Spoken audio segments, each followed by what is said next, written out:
Vamos falar sobre o filme Emília Pérez e como os países do sul global, como o Brasil, México e o continente africano, frequentemente são representados de forma estereotipada no cinema? Talvez você já tenha ouvido falar do filme Emília Pérez, o longa-metragem dirigido pelo francês Jacques Audiard, que mistura drama, musical, para contar a história do líder de um cartel mexicano que, após anos no comando do crime organizado, decide fazer uma transição de gênero e assumir a identidade de Emília Pérez. Além de concorrer diretamente com um filme brasileiro, Ainda Estou Aqui, em premiações internacionais, incluindo o Oscar, Emília Pérez tem sido alvo de inúmeras críticas. Apesar de sua trama se passar no México e envolver personagens latinos, a produção foi filmada na França e não conta com atores mexicanos nos papéis principais. A protagonista, Emília Pérez, é interpretada pela espanhola Carla Sofia Gascón, enquanto Zoe Saldana e Selena Gomez completam o elenco central. A ausência de atores mexicanos foi vista como um apagamento da identidade cultural do país, reforçando a recorrente prática da indústria cinematográfica de marginalizar talentos locais em produções de larga escala. A decisão do diretor Jacques Audiard de não aprofundar sua experiência sobre a cultura mexicana também gerou polêmica. Ao ser questionado sobre o tema, ele afirmou que já entendia o necessário sobre o país, o que muitos interpretaram como uma perspectiva colonialista, que desconsidera a complexidade e a autenticidade da experiência mexicana. Além disso, a diretora de elenco revelou que inicialmente buscou atrizes mexicanas para os papéis principais, mas após uma ampla seleção, concluiu que as melhores candidatas não eram nativas do México. E inúmeras pessoas da indústria cinematográfica mexicana criticaram a participação mínima de mexicanos, tanto na equipe técnica quanto no elenco principal de Emília Pérez, destacando a falta de autenticidade na representação do país. A decisão de gravar o filme na França, em vez do México, reforçou as acusações de que a produção adotou uma visão superficial e eurocêntrica da realidade mexicana. Por conta dessas escolhas, o filme Emília Pérez foi acusado de estereotipar a cultura mexicana, recorrendo a representações caricaturais de personagens e de dinâmicas sociais. Além da questão cultural, a produção também enfrentou controvérsias relacionadas à atriz principal, Carla Sofia Gascón, que interpreta Emília Pérez. A atriz, que é uma mulher transgênero e de nacionalidade espanhola, foi alvo de críticas devido a comentários racistas feitos em suas redes sociais no passado. Mas falando aqui especificamente do filme, a escolha de uma atriz espanhola, a Carla Sofia Gascón, para interpretar uma personagem mexicana, assim como a escalação de Zoe Saldana, uma atriz dos Estados Unidos, que apesar de ter ascendência dominicana e porto-riquenha, ainda é americana, e também Selena Gomez, que é estadunidense, apesar da sua origem mexicana, gerou intensos debates sobre representatividade e autenticidade na narrativa. A direção do filme, marcada por esse olhar externo e distante da realidade mexicana, revela uma lógica apressada e superficial que prioriza o apelo internacional em detrimento da fidelidade cultural. Em vez de construir um retrato genuíno e realista, Emília Pérez reforça estereótipos e distorções, tratando o México mais como um fundo exótico do que como um espaço vivo e complexo. E isso reflete um problema recorrente em produções estrangeiras sobre a América Latina, a África, a Ásia, onde as histórias são moldadas por perspectivas externas, elitizadas e distantes da realidade das populações que pretendem representar. Se olharmos para outras produções do cinema, veremos que representações estereotipadas de culturas não são uma novidade, especialmente quando se trata do Brasil ou do continente africano. A indústria cinematográfica global, dominada por uma perspectiva eurocêntrica ou estadunidense, frequentemente reduz essas culturas a clichês, a imagens distorcidas, reforçando visões exóticas e simplificadas. O Brasil, por exemplo, é frequentemente retratado de forma caricatural em produções estrangeiras, sendo reduzido a estereótipos como carnaval, samba, favelas e violência urbana. Além disso, alguns filmes cometem erros grotescos, demonstrando um desconhecimento completo da realidade brasileira. Um exemplo absurdo é o filme 007 Contra o Foguete da Morte, o quarto longa da franquia do James Bond.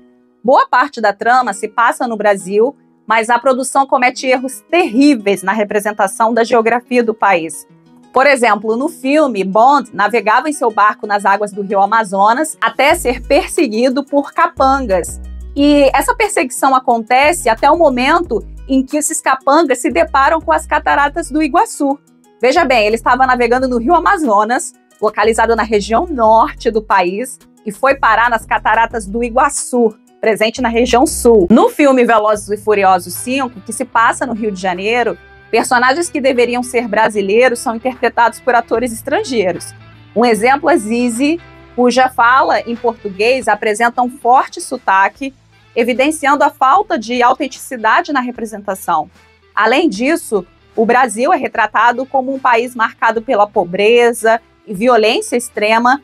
Outro ponto do filme está em uma cena de roubo a um trem em movimento, em que o trem mostrado na sequência não existe no Brasil, evidenciando uma falta de pesquisa na ambientação da história. Agora, um outro exemplo clássico da visão distorcida e exotizada do Brasil é o filme Feitiço do Rio, reforçando a ideia do Brasil como um destino de aventuras sexuais para estrangeiros. A forma como as praias cariocas são retratadas também reforça esse imaginário.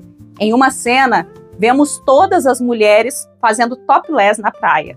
Além disso, o filme apresenta uma personagem que tem um macaco de estimação em plena Ipanema, como se fosse um animal de estimação comum no Brasil.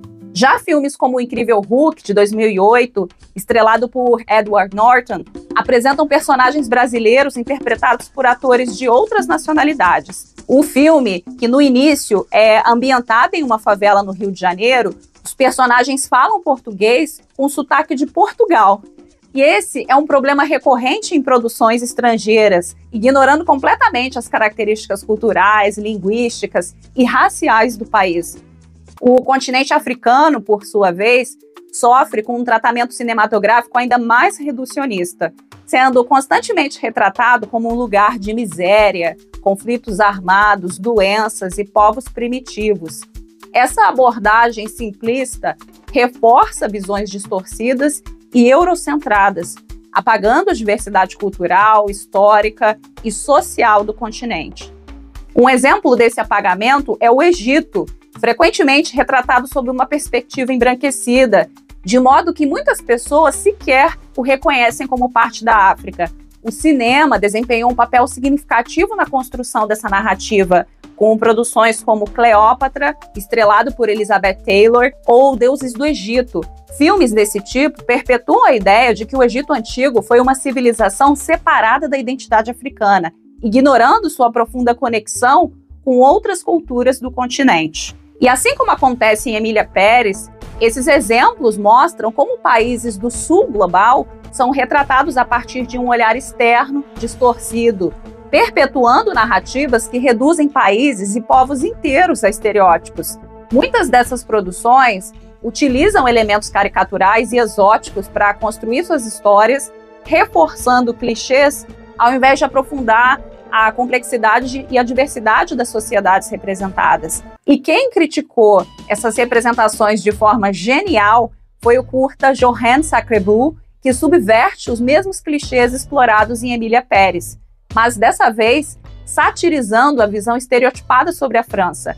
A produção brinca com os símbolos do imaginário francês, como ratos, baguetes, croissants e camisas listradas, evidenciando como esse tipo de generalização pode ser redutor e até absurdo. O curta-metragem de 28 minutos, produzido por um grupo de artistas mexicanos, tem viralizado nas redes sociais e se tornou uma resposta crítica à forma como a cultura mexicana foi retratada no filme indicado ao Oscar. Mais do que uma paródia, o curta provoca uma reflexão sobre como o cinema continua reforçando olhares estrangeiros sobre países do sul global, muitas vezes sem envolvimento real de artistas e profissionais das próprias culturas representadas. A diretora desse curta, Camila Aurora González, uma artista trans mexicana, explica que a ideia surgiu como um protesto contra a falta de representatividade de artistas mexicanos em Emília Pérez e um questionamento sobre a superficialidade com que a cultura mexicana é tratada no cinema. Segundo ela, o curta, que satiriza Emília Pérez, inverte a lógica da exotização ao retratar a França sob um olhar estrangeiro exagerado, mostrando como essas narrativas estereotipadas podem soar absurdas quando aplicadas a culturas consideradas centrais no cinema. Com isso, o curta e o filme Emília Pérez provocam reflexões sobre a necessidade de se contar outras histórias, como Chimamanda Adichie já nos alerta ao expor o perigo de histórias únicas. Apenas ampliando as perspectivas e incluindo múltiplas vozes, é possível romper com representações reducionistas e construir um olhar mais abrangente sobre outras culturas.